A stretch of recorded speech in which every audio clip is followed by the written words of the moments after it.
যুক্তির তো কোনো ঠিক ঠিকানা নাই, যুক্তি চতুর্দিকে কাটে, যুক্তি যেদিকে যাবে সেদিকেই কাটবে। এক লোক একটা গাধা নিয়ে বাজারে যাচ্ছে, গাধা বিক্রি করবে, সঙ্গে তার ছোট একটা ছেলে। এখন লোকটা গাধার পিঠে সওয়ার হয়ে যাচ্ছে আর তার ছেলেটা পিছনে পিছনে হেঁটে যাচ্ছে। কিছু দূর যাওয়ার পরে একদল মানুষের সঙ্গে দেখা। লোকগুলো বলতেছে, দেখো এই লোকটা কেমন নির্দয়, ছোট ছেলেটা পায়ে হেঁটে যেতেছে আর বড় বেটাটা গাধার পিঠে সওয়ার হয়ে যাচ্ছে, কত খারাপ দেখা যায়। লোকটা বলল যে কথার মধ্যে কি আছে, যুক্তি আছে, এরকম করা আসলে ঠিক হয় নাই। তো লোকটা গাধার পিঠ থেকে নামলো, নিজের বাচ্চাটাকে ছেলেটাকে গাধার পিঠে সওয়ার করে দিয়ে চললো, বাপ বেটা দুইজন। কিছু দূর যাওয়ার পর 2 নম্বর গ্রুপের সাথে দেখা।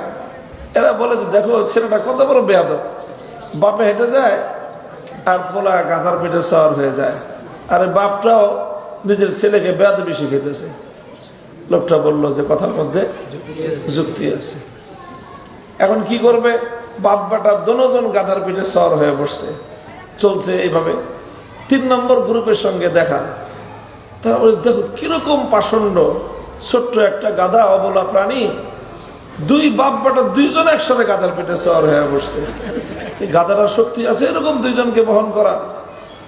লোকটা বললো যে কথার মধ্যে যুক্তি আছে। এখন বাপ বেটা দুজন নামলো, দুজনে নেমে গাধাও হেঁটে যায়, সাথে সাথে বাপ বেটা 2জন হেঁটে যায়। এবার 4র্থ গ্রুপের সঙ্গে দেখা। তারা বলে যে দেখো 3টা গাধা হেঁটে যায়। 3 গাধা কেমনি হলো? গাধা তো একটা আছে, আর 2টা, এই 2টাও গাধা। কেন? আরে তোমার একটা বাহন আছে, সাথে বাহন থাকতে তুমি পায়ে হেঁটে যাবে কেন? হয় তুমি আরোহণ করবা, না হয় তোমার ছেলেকে আরোহণ করাইবা। তোমার কাছে একটা যদি মোটর সাইকেল থাকে তো তুমি কি মোটর সাইকেল ধাক্কা চালাইবা? তোমার বাহন আছে, বাহন আল্লাহ কেন সৃষ্টি করছেন? ওয়াল খাইলা ওয়াল বিগালা ওয়াল হামিরা লিতারকাবুহা, এটাকে তো আল্লাহ সৃষ্টি করছেন এটার উপর সওয়ার হওয়ার জন্য। হয় তুমি সওয়ার হইবা, না তোমার ছেলেকে সওয়ার করবা। এটা কিরকম যে বাহনও হেঁটে যায় তুমিও হেঁটে যাও, তো তুমি গাধা নাকি? লোকটা বললো যে কথার মধ্যে যুক্তি আছে। এখন সে চিন্তা করতেছে করবো কি, আমি নিজে সওয়ার হইলাম নির্দয় বাপ, পোলারে সওয়ার করলাম হইল বেয়াদব ছেলে, 2জন সওয়ার হইলাম পাষণ্ড, 2জন নামলাম হইলাম গাধা। এখন লোকটা বিরক্ত হয়ে গেছে, তাহলে কি করবো এখন? আসল সমস্যা কি, যে গাধাটার সাথে থাকলেই সমস্যা। তো গাধা ছেড়ে দেই, গাধা তার গাধার মতো আপন গতিতে যাক, আমরা আমাদের গতির মতো যাই, তাহলে আর কেউ কিছু বলবে না। এই কথা চিন্তা করে সে গাধাটা ছেড়ে দিছে। তো গাধা যখন ছেড়ে দিছে, গাধা নিজের গতিতে লাফাইতে লাফাইতে জঙ্গলে চলে গেছে। লোক তো খালি হাতে বাড়িতে ফিরে আসছে। এখন গাধা বিক্রি করে টাকা নিয়ে আসার কথা, বাড়িয়ালি অপেক্ষা করতেছে যে 10-12 হাজার টাকা আনবে, এটা দিয়ে তার বিশাল প্ল্যান, অনেক কিছু করবে সে। এখন যখন খালি হাতে আসছে তো বাড়িওয়ালারে জিজ্ঞাসা করছে, গাধা বিক্রি করছো কয় টাকা? বলে যে না, গাধা তো বেশি নাই। কি করছো? বলে যে মানুষের যুক্তির তার পাল্লায় পড়ে শেষ পর্যন্ত রাস্তার মাঝখানে তো গাধা ছেড়ে দিছি। কি করছো? গাধা ছেড়ে দিছি। তারপর কই গেছে গাধা? গাধা নাচতে নাচতে জঙ্গলে চলে গেছে, আর আমরা খালি হাতে বাড়িতে ফিরছি। এই কথা বলতে দেরি, বাড়িওয়ালি তো এমন খেপা খেপছে, ঘরের ভিতর থেকে ঝাঁটা নিয়ে আসছে। ঝাঁটা চেনেন? ঝাড়ু, ঝাড়ু, ঝাড়ুকে বাংলায় কি বলে?